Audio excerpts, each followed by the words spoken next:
Steph Curry's struggles have been really meticulously ostracized and examined. Everybody's like, well, what's wrong with Steph? Maybe he's still injured, etc., etc. Other people saying, well, he's on the court, he's healthy. I think we're making way too much of his struggles, because at the end of the day, the Warriors do have a 1-1 split. The next 2 games are in Oakland. So we can't lose sight of the big picture. Everybody keeps looking at the micro optics of the series and not looking at the big picture. Big picture, the Warriors are in great position to win the series. They already won one in Houston.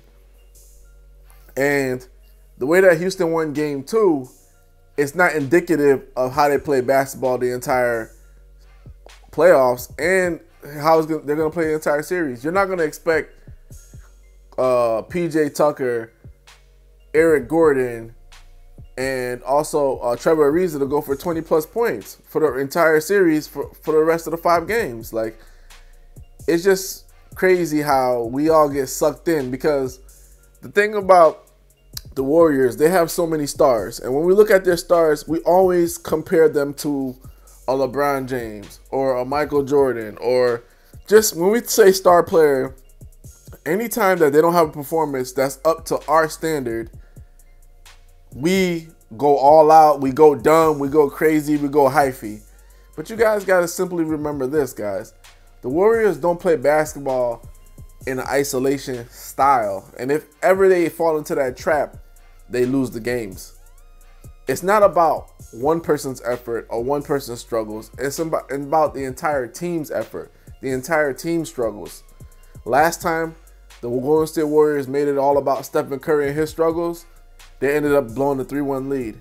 And yes, Draymond Green has something to do with that, but we all got to remember, down the stretch, the pressure started mounting on Curry. The questions about an injury started coming back up. He started making bonehead plays. He started doing too much instead of staying in the flow of the offense.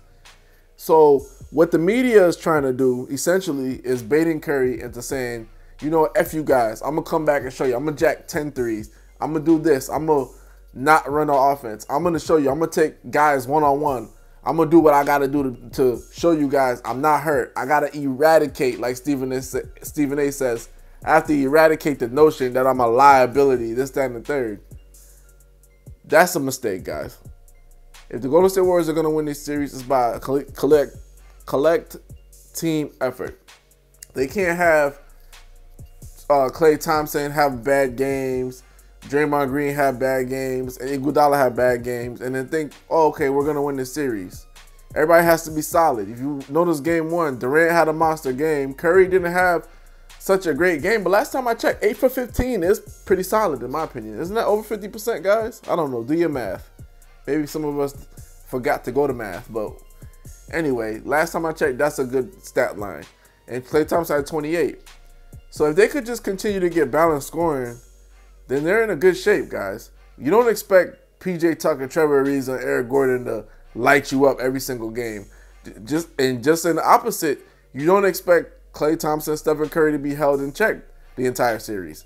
So you guys got to be careful with this. The Warriors are in prime position to take the series. They have now, they shifted the home court advantage. They took that away from Houston.